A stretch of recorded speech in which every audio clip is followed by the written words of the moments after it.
जर आपल्याला मराठी विद्यार्थ्याला लिहायला शिकवायची असेल तर समजा आपण त्याला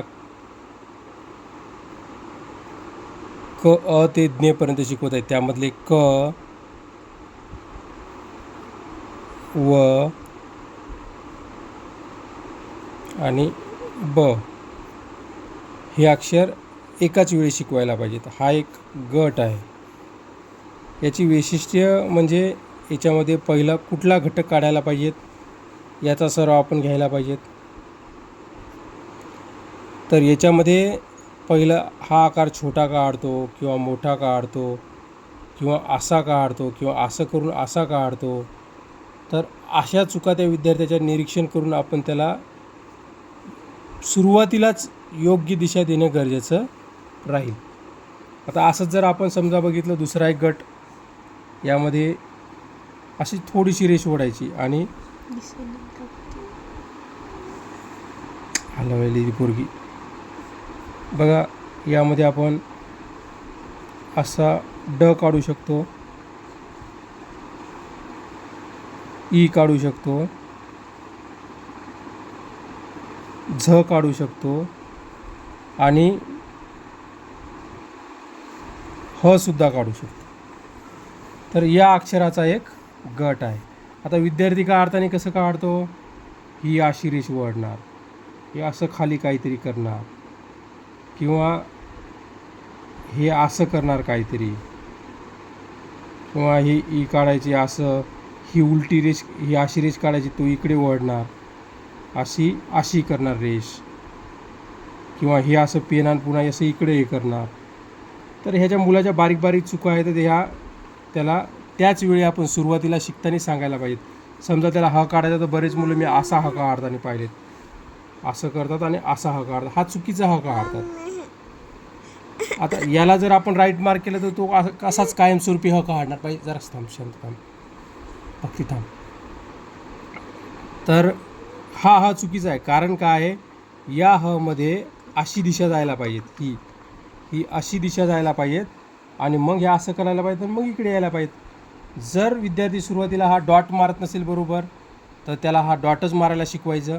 त्यानंतर तो असा इकडे किती जायला पाहिजेत आणि असा वापस किती यायला पाहिजेत, ही गोष्ट जर बरोबर केली त्या विद्यार्थ्याने, तरच हे सर्व अक्षर तो व्यवस्थित काढेल. पण हीच जर गोष्ट तो अशी करत असेल, असं करत असेल, तर नाही करू शकणार तो.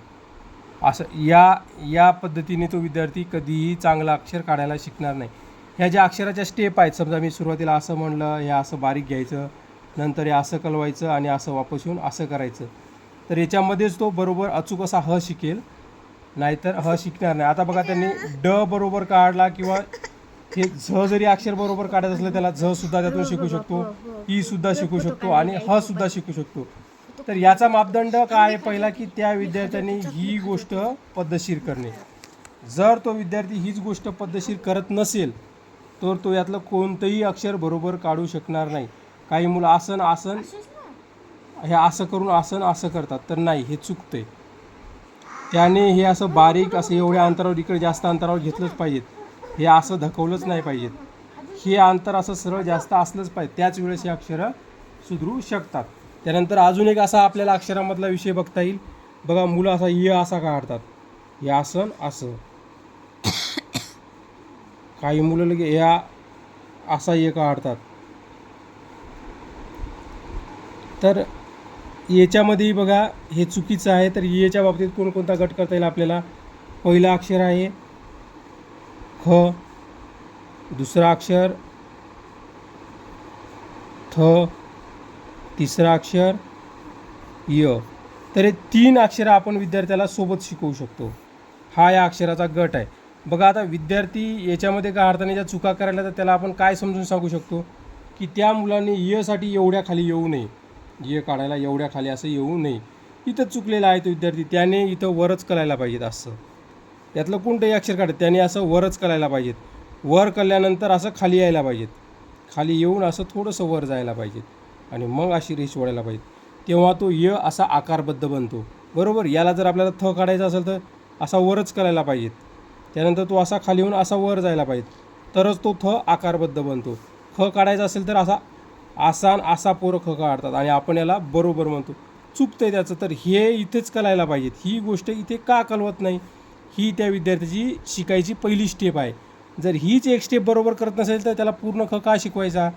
बघा याच्यामध्ये ख त्याने असा छोटा काढायला पाहिजेत, छोटा काढून असा खाली येऊन असं वर जायला पाहिजेत, तर तो ख कसा आकारबद्ध बनतो.